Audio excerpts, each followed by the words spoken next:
So I hope you're all ready. Why are we ready, Tita Susan? Because we have a quiz today. Which is? Today, and now you have to read what's on the prompter. Yes, it says may special edition tayo ng UH Quiz B. Oh, very well said, Mateo. At ang papagaling... Magpapagalingan! At mapagpapagalingan ang pagsagot ng cast. Alam mo, Tita, kapag tabi tayo, na kinakabahan tayo palagi. Kasi sabi nila, tayo mo, parang nagabasa, parang nagbubulo palagi. Ito po ang cast ng GMA Prime Series na Pulang Araw. Ito po. Ayan, balikan na natin ang quiz master natin. Lynn, simulan mo na yan, Lynn. Go, go, go. Balikan. Back here, mga kapuso, sa set ng pinaka-aabangang GMA Prime Series. Siyempre, Pulang Araw. At kasama natin ang tatlo sa pinakamagagaling na artista natin dyan. Ito si Derek, Barbie at Sanya. Good morning again. Good morning. Good morning, everyone. Sino ka rito? Ano ang role mo? Isa akong vaudeville performer. Saya rin gawin ito kasi syempre, passion ko talaga ang pag-awit. Nag-theater din ako and it's really nice to do this na umakting habang kumakanta. Gusto ko malaman, if you were to switch roles with anyone in the show, kaninong role ang gusto nyo? At bakit? Ako, kay Eduardo. Kasi gusto ko maging guerrilla. Palaban ka. Palaban kasi ako lagi. Gusto ko yung minsan yung panlalaki talaga lagi yung gusto kong Ma-action. Ikaw naman, Barbie. Role? Alam nyo, hindi ko naisip yan. Kasi I really love playing Adelina. Wow, good answer. Oo, hindi kasi parang masyado ko siyang minahal na eh. Alam ko na yung struggles niya, yung mga sikreto niya, personal problems niya. How about you, Derek? Ako feeling ko Yuta. Dennis Rillo. Grabe yung kailangan mo ng extensive research para ma-pull off yung ganong klase ng role eh. Mula sa mga tanong kanina, UH Quiz B naman tayo kasi ito. Parang gusto mo na maglaro talaga, Barbie, kasi di ba umiikot tayo sa iba't mga paaralan dito sa Metro Manila para sa UH Quiz B. So hindi natin palalampasin ang pagkakataon na ito para yung mga dalawang video natin, si Sanya at si Barbie, makapaglaro din. So, are we ready? Let's go! Of course! Let's go, ha? Born ready. So dapat yung unang makakasagot ng tatlong tanong. At si Derek, dito siya para mag-cheer. Sino ba bias mo? Si... Wala!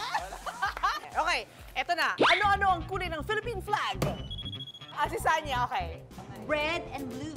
And white. That is correct! Well, actually, red, blue, and meron ding white actually. White and yellow. Yes! There you go! Second, sino ang unang Pangulo ng Pilipinas? Sino? Emilio Aguinaldo. That is correct! Emilio Aguinaldo. Kaya!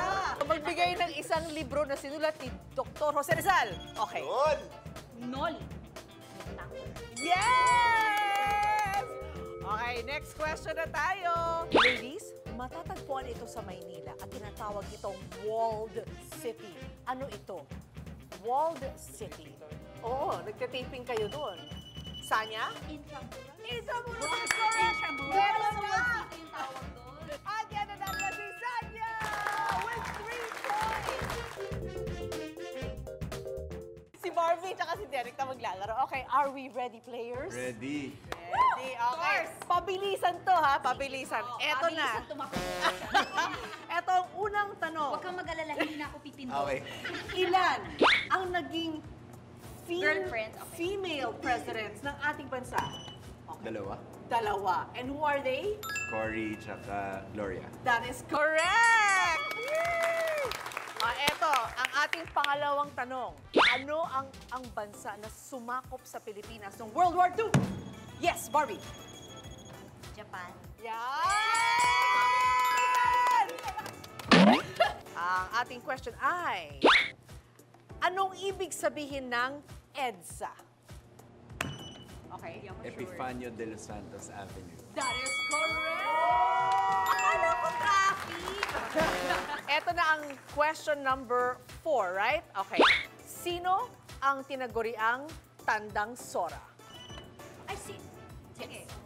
Hindi ako sure. Melchor Aquino. That is correct! Yan naman! Ayan, may winner na tayo sa ating second round, si Derek! So siya yung lalaban ngayon sa ating first winner na si Sanya. Okay, last game na to. Si Derek versus Sanya.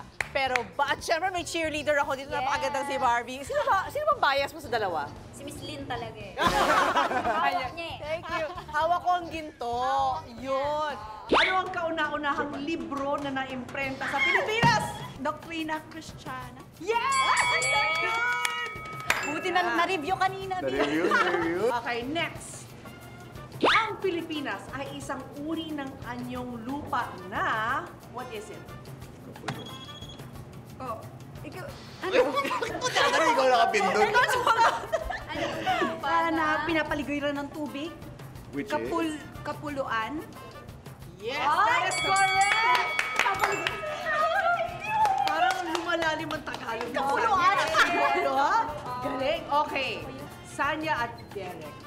Ang bagong bayan kung saan binaril si Rizal noon ay kilala ngayon bilang... Oh, Patay. Dapitan? hindi! Sanya. Ano nga ba yun? Saan ka na nung paano Maria GMA. Clara? Sa Luneta pa. Luneta? Yes! Tama ba? Yes! Saan ka na nung paano Maria Clara? Luneta Park. Alright, because natula ang nasagot ni Sanya with the help of Barbie. We have a winner! Ano nga ba yun? Please invite everybody to Pulang Araw. We encourage all of you to watch it first on GMA Prime and then watch the replay anytime you want. Kahit ilang beses nyo gusto sa Netflix, but please do watch it first on GMA Prime. Mondays to Fridays po yan, 8 p.m. after 24 oras. Maraming salamat po ulit sa inyong pagtutok at sa mga magaganda ninyong binibigay na komento para sa amin. Ang pangako po namin ay mas lalo pa po namin gagalingan. Tweet and post about Pulang Araw at ikalat niyo po yan sa lahat ng mga kamag-anak at mga kaibigan ninyo dahil importanteng malaman natin ang ating kasaysayan para hindi na natin makommit ang same mistakes na ginawa nila. Yun lang po. Thank you. I like that message, mga kapuso. Ito po ang stars ng Pulang Araw, Derek Monasterio, Sanya Lopez, and Barbie Forteza. Yay! Thank you so much! Ayan po para sa unang hirit. Di ba nating mas panalo ang Friday morning nyo? Di pa tapos ang selebrasyon natin sa pagbalik bansa ng mga Pinoy Olympian, di ba, Mateo? Talagang tamang-tama, boss Arnold Clavio, the best, the one and only. At sa panguna yan, syempre, ng two-time Olympic gold medalist, of course, Carlos Yulo. Oo nga. Sobrang mga kapuso. Ayan, oh. Ang ganda ng mga parade nila. Ang saya ng Heroes Welcome Parade nila nung isang araw. Look at that. Yay! Oh.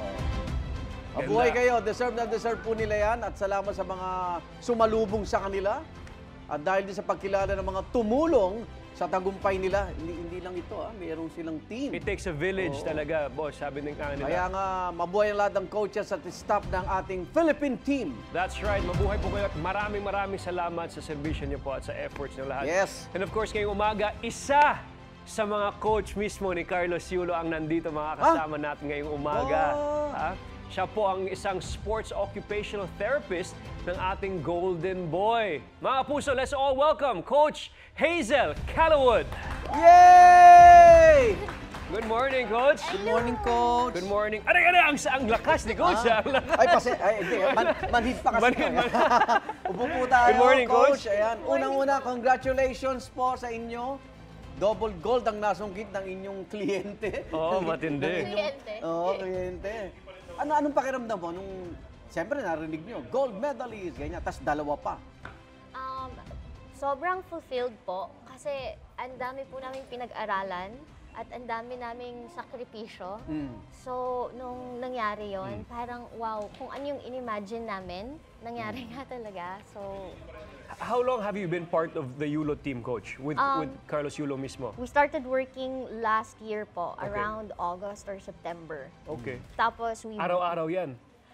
first, hindi po araw-araw. Tapos nung nag-Korea training camp na kami, doon na, nagdire-diretso na araw-araw. Kasi kailangan po talagang tutukan. Okay. O pag OT, occupational therapist, anong ginagawa nyo kay Kaloy, kay Carlos? So, pag OT po in sports, Okay. ang gagawin namin would be to assess kung ano yung physical, mental functions, spiritual functions, lifestyle, belief systems, like anything that that comes into play na pwedeng makaapekto doon sa ano niya, sa goal niya. So hindi pala to physical lang, talagang spiritual, mental, at lahat na as an overall holistic, kumbaga, Yes. approach to Condition, things.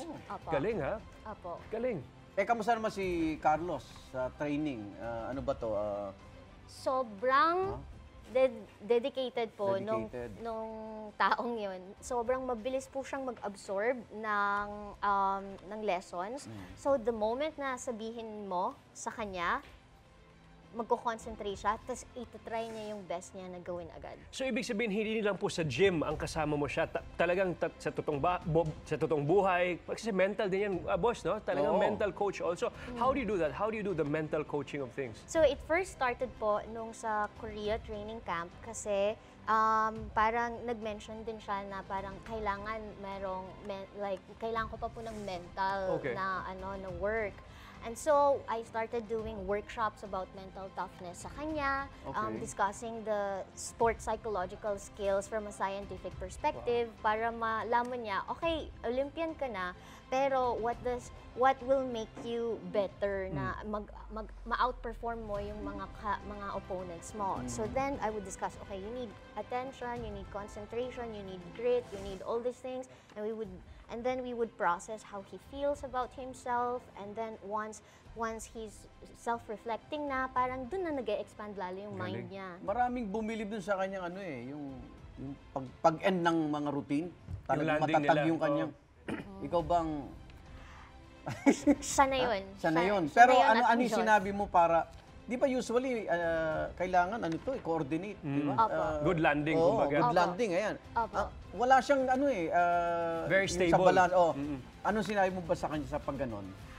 Ang lagi ko pong nire-remind sa kanya, especially on the early times ng training namin, kasi doon talaga medyo kabado kasi hindi pa niya alam paano papunta ng Olympics. Sinasabi ko sa kanya is, na, kahit nasa field of play kami, would be, nagawa mo na to, i-replicate mo na lang. It doesn't matter kahit competition or training, kung nagawa mo na, kaya mong ulitin. Kinukondisyon talaga. At boss, syempre, before the competition, kailangan ka. I'm sure now, post-competition, all the success, all these things happening, I'm sure you're still very much part of the team and giving him consultation. Tama ba? Right now po, dahil kakabalik lang namin from Paris, sobrang busy.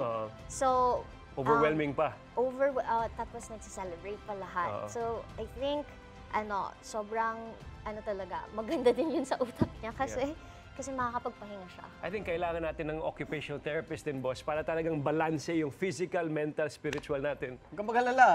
Nag-OT rin ako. Ako wala pa, maghanap pa tayo. Paano ba tayo maghahanap ng OT? Hindi kasi more on sa mga muscle yan eh. Okay. But mental din, boss. Mental, no? okay. Depende po sa specialization. Okay. O syempre, after ng pagkapanalo ni Kaloy ng double gold sa Paris Olympics, marami nang na-inspire na maging katulad niya. Gaya nung may special na bisita pa rin tayo this morning, Oy. Mateo. Na-miss daw niya yung training, kasama ka. Ha, Hazel? Sino ba yan? Pakilala na natin, no? O yun, no? Uy! Eto na!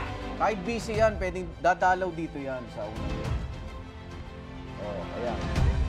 Let's all welcome! Gold medalist! Oh, dalawa pa. Dalawa ang muscle. Carlos Yolo! Yolo. Matindi! Ayan na. Oh. Pakitang gilas yan. Isang backflip ka, isang backflip. Oh! Ayun. Kalati pa lang. Kalahati. Coach, ano masasabi mo kay Carlos Yolo? Ang galing mo, masyado. Namit mo na siya? Kamukha ba talaga ni Carlos? Ha? Yung ngiti po may resemblance, saka yung buhok. Buhok, oo. And muscles. Muscles, Good job. oo.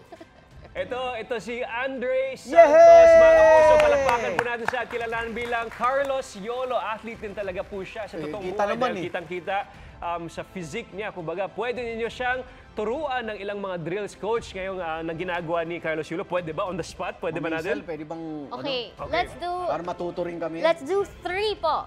Oo. So, yung Oo, ha? Boss, Okay lang ako. Okay lang, boss? Sige, manonood ako. Yung first po na gagawin natin would Okay. be joint mobilization. Joint mobilization. I think nakita nyo na to doon sa baka kung sino yung naka-follow po nung news. Meron po kaming ginagawa na before kami mag-training ng grabe, we would like just move our joints in Okay. circles, ganito, A plank. ganyan. Okay. So it already targets different things. May plank ka na, may movement ka na for your So shoulders. these are your basic warm-ups before you start anything. So how long will you do this for? Like a minute? We would usually, yung warm-up po namin, umaabot nga kami 30 to 45 minutes Wow. Kasi Okay. ayaw namin ma-injure. Si Mr. Yolo, can you demonstrate yung ating plank? Thank you, thank you. So yeah, and then you're just going to move around, yeah, and then So make sinasabi niyo circles. you're holding this for 30 minutes? Hindi naman? Hindi naman Okay. po. There's usually Iba't ibang mga a exercises. sequence Okay. para ma-prepare yung different muscle regions and Okay. then yung joints niya bago i-boost in training. I understand. So after this, what do you do? So then, okay, let's try naman an exercise na focused on abdominal obliques, tapos merong weights. So, usually, I would make si Carlos na nakaangat Okay. para meron din balance. Okay. But for today, ang gagawin mo lang is you're going to go on like this, on a plank, and then you go here, and then you move here. And if you want to make it more difficult, then you move this going down and up. Okay. Can you try? Demonstrate, Yolo. I have a question. Si Carlos Yulo, sobrang batak, no? Does he do light weights, heavy weights, body weights? What's his routine usually? Lahat po. Lahat. May Opo. series, may program talaga. Kasi po, kailangan niya po ng motor control training. Okay. So kahit na mag-strength and conditioning, kung hindi po na-train yung brain na i-organize yung ganong strength with gymnastics, then hindi siya magta-translate sa Okay. gymnastics. Galing, no? I think gymnastics is one of the best fundamental sports there is, no? Tapos yan. And then, kung gusto mo pang pahirapan yung obliques mo, you go up, and then... Ayan. So then, that's like one... It's difficult. Nanginginig na si brother, oh. Very, very challenging. Kahit 1 kilo lang yung timbang, no? What's next? So then, we do a bit of the stretching. Okay. So, eto, okay din po to sa mga tao na laging naka-kuba. So, I would usually make Mr. Yulo, ang professional masyado, na Indian sit.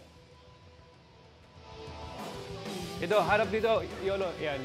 Perfect. Thank you. Tapos, after that, you're going to put your hands like this, and you're going to go Like a and neck stretch. stabilize it like that. While you're doing this stabilization, you're going to do shoulder rolls backwards.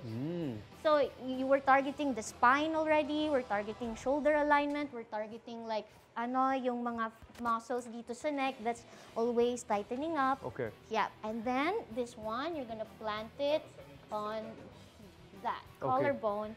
And you're Coach, going to thank you plant very it. much. No? Thank We'll follow your you. Instagram to get more information. No? Si Boss. Coach, maraming salamat. Let's go back here. Okay. Yolo, thank you very much, brother. Thank you. Galing, Brad. Galing mo. Coach, where can we follow you on Instagram or your social media pages? So, yung lang po, yung personal life, Lynn.Hazel_. Okay. And if you want to learn about science of the brain and the body, Okay. then it's Mind Coach Hazel. Mind Coach Hazel. Mind Coach Okay. Hazel, maraming salamat. Thank you, Coach. At congratulations po sa tagumpay ni Carlos Yulo and Kasama the ka sa whole tagumpay team and na the yan. whole Philippine Olympic team. Congratulations po sa inyo lahat. At syempre kay Boss Carlos Yolo. Ayan. Maraming salamat, brother. Mabuhay. Pinahirapan mo siya, ha? Donut, mga kapuso. Alam, sarap-sarap naman to mga donut. Dami Iba't naman ibang mga donut klase dito, po dito, mga Mateo. kapuso. Anong paborito mo dito, tita? Hindi ko alam eh. Parang ito lang ako. Ito, ano to? Siopaw to eh. Fried siopaw. Toasted siopaw ba Toasted to? siopaw, toasted siopaw. Kasi ayoko na may laman sa loob eh. Anyway, pero ito mukhang masarap lahat. Lahat. Mga kapuso, kung naghahanap naman kayo ng kapares sa kape ngayong umaga, meron tayo dito lang sa UH Foodie Finds. Why Ito. not? Try nyo itong nahanap naming viral donuts, Mateo. Saan ba yan? Tingnan nga natin. Ayun, ito ba yun? Ito, yan yata. This Ayun, one? yun. Ayun. May laman. Sarap! At bukod doon sa maraming flavors, swak na swak pa yan sa bulsa. Aba, ibig sabihin, napaka-affordable nito, Mateo. Tama, parang magandang negosyo. Idea rin yan sa susunod. Baka magbukas din kayo dyan sa Balay Balustre. Ito, si ating kaibigan si Kaloy nandyan mismo para tikman yung mga donuts. Magandang umaga, brother. Ilang flavors ng donuts ba na meron dyan? Buti na lang, may napadala ka, Kaloy. Yes, actually, ang dami yung choices dito, Mateo G, tsaka Mami Sue. 1, 2, 3, 4 flavors. Ayan, magandang umaga sa inyo mga kapuso. And sa ating mga kapuso na nanonood sa kanilang bahay, it's a sweet, sweet Friday for all of us. Hindi dahil weekend na, kundi dahil sweet treats. Ang hanap natin ngayong umaga dito sa UH Foodie Finds. Yes, nandito nga tayo sa isang donut shop sa Marikina City kung saan nga may pinipilahan na affordable, masarap, at talaga namang flavorful na donuts, milky donuts. Meron nga 4 na flavors. Kanina may dulce de leche, chocolate, Bavarian, strawberry, name it. Kaya naman para paturuan tayo kung paano ginagawa itong milky donuts nila, makakasama natin ang kanilang HR manager, the one at the back, si Miss April Rodriguez. Miss April! Ayun, busy-busy ka naman. Good morning sa inyo. Good morning. Ayan, sige po, simulan natin yung process sa paggawa ninyong milky donuts. Okay. Sa paggawa ng milky donuts, nandito yung mixer natin. Diyan hinahalo yung mga yeast, premix, bread. Egg base, Tapos alright. dito, Perfect. ginagawa yung pagmamasa. Mga 30 minutes yung tinatagal ng pagmamasa. Then ilalagay nila yung sa tray. At talaga may perfect size yung Yes, ano na donut. meron talaga. Alright, next step natin So dyan, Miss after, April. ilalagay siya dito para umalsa siya. Mga ilang minuto Then, dito? Siguro mga 30 minutes din. 30 Alright. minutes to 1 hour. Before we proceed to the next Yes. step. Then, ipiprito na natin siya. So, pag piprito naman, kailangan medyo golden brown siya. Oo, hindi siya tapos pwede hindi masyado- siya sunog Oo, or... yeah. Yan. May perfect consistency Yes, texture. meron. Hindi rin dapat sobrang puti. Paano Dapat golden nasimulan brown. tong business na to, Miss April, itong donut? Nag-start to noong January 2022. 2 years. Couple sila couple sila na may work dati. Pero yun, nag-alis chose sila to. sa work na nag-focus na sila into this business. Alright, perfect. At mukhang 2 years and counting. Yes, Magka 3 years 2 na. years and Perfect. counting. Alright, next step tayo. Next Dito step tayo. naman, after prito, dito naman yung pagko-coating. Ayan, Sa mukhang masaya to. pagko-coating, yan. Miss April, ano ginagawa Bago niyo? i-box, lalagyan mo na siya ng milk powder coating. Ayan. Pwedeng, Then, may nakita kong yes, gloves pwede. dito. Pwede Gusto ko tayo siya mag-try. masubukan at least. Go At lang. least yung mga kahit konti Si Marian. dito. So ito, Miss Marian, ito yung donut. Lalagay ko lang siya dyan, patong, tapos budbud, no? Yes. Yun. Is that right? Yes. Okay. Then, ibabox na natin siya. Try natin 12 dito ilagay. pieces sa isang box. Yan. Yan, alright. Then, yung flavoring natin, meron siyang Uy. chocolate, Bavarian, strawberry, and dulce Dulce de de leche. leche. Alam mo, lahat masarap. At Yes. napansin ko nga na aside from milky donuts, meron din silang ibang pastries. Meron silang na double cheese Yes, at saka double nilang cheese toasted bread and toasted siopaw. siopaw. Alright. Ano po yung strawberry dito? Ito po. strawberry. Tara. Nakita nyo naman kanina yung nagkaroon na ako ng basic training kanina. Yes. Yeah. Yes. Lumabas Konti pa, ka. konti pa. Challenging. Pero yes, Kaya yes. mo yan, Sir Kaloy. Yo. Yan. Kamusta yan? Konti pa. Ako, di ba? Okay, yan. Dito tayo dito sa kabila. The next step naman. Yo. Yan. Kamusta Yan, yan? okay yan. Perfect. Idea lang, Miss April, no? Magkano yung pwedeng starting na puhunan sa mga kapuso natin gustong itry yung business na to? Yung mga gustong mag-try, siguro pag nasa bahay ka lang, pwede siya ng 5,000 to 10,000. Yun yung pwede nating ipuhunan. At makakapagsimula ka na ng ganitong business? Yes, Sir Kaloy. Aba, For the so, donut. Alam niyo na mga kapuso, kung interested kayo sa paggawa ng ganitong business, 5 to 10,000 is all you need. Sabi ni Miss April yan. Alright, tinry ko rin yung dulce de leche, pero syempre, ang susubukan kong tikman, yung aking Strawberry. ginawang strawberry. Magkano ba per piece nito or per box yung binibenta? 9 pesos siya per piece. Then per box siya, 12 pieces is 100 pesos. Ay, So sobrang budget friendly lang. Totoo. Kaya naman pala, mura pinipilan at masarap. Eto nga, meron pa rin silang sample Meron kaming, dito toasted ng ibang siopaw. pastry. So yung double cheese nga again Yes, and double their cheese. toasted siopaw. There you go. Okay? Itong toasted siopaw, 1 box is 150 pesos and 10 pesos lang siya each. Okay. 15 pesos, sorry. Then ito naman, 15 pesos each and 150 din per box. I love it. Ang dami nating choices dito. At saka pwede ka per piece kapag gusto mo lang. Alright, ito na, titikman na natin daw itong donut, no? Kamusta ang lasa, Sir Kaloy? Creamy, milky, at ang lambot. Ang sarap, masarap. Masarap yung gawa ko. Hindi, syempre. Hello, Miss April. So, Miss April, maraming salamat sa napakasarap na donut.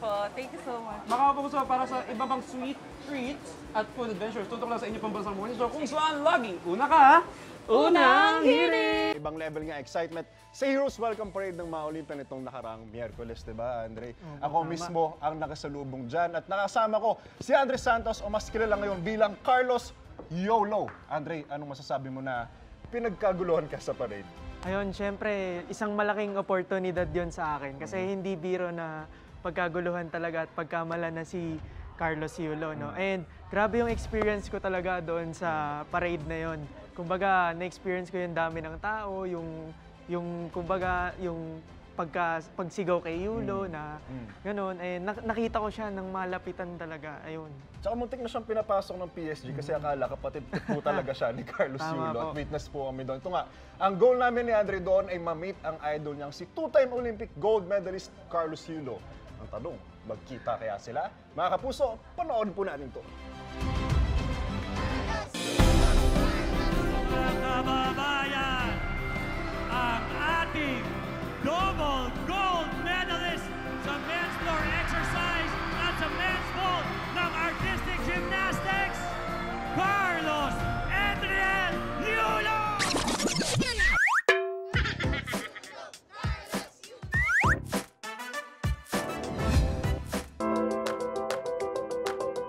Nagbabalik kami dito ni Carlos Yolo, syempre dito sa ating National Heroes Well. Napakarami na pong tao ang gusto at naghihintay, nasasalubong. Di lang po kay Carlos Yolo, ngunit pati na rin sa iba pa nating Philippine athletes na nagrepresenta para sa Olympics dito nga sa Paris. So kung excited na kayo, syempre ako rin excited na.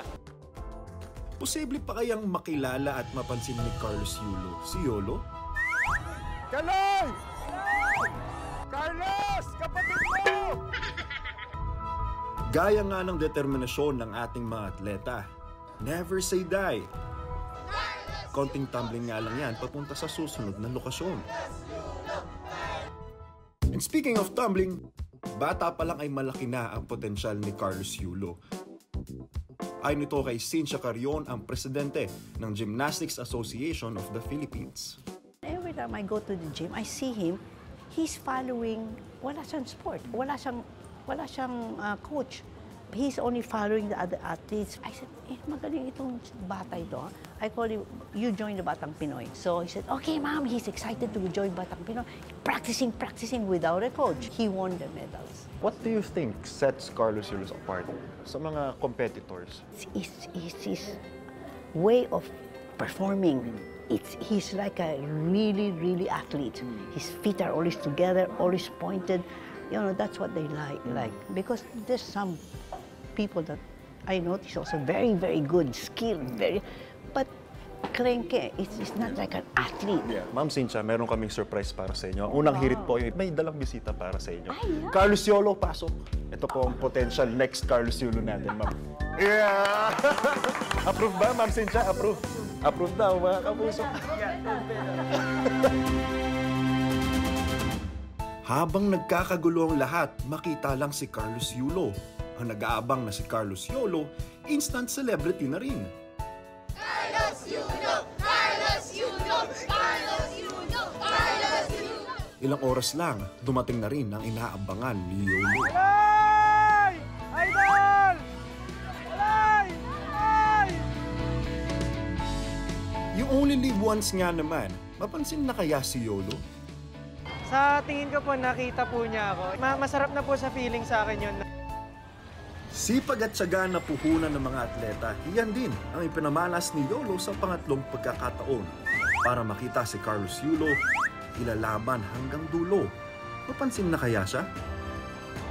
Mga kababayan, ang ating double gold medalist sa men's floor exercise. Sinubukan ko po talagang lapitan si Carlos Yulo. Pero malayo po talaga sa akin kahit ginawa ko na po yung lahat. Sana po next time na makita ko na po si Carlos Yulo.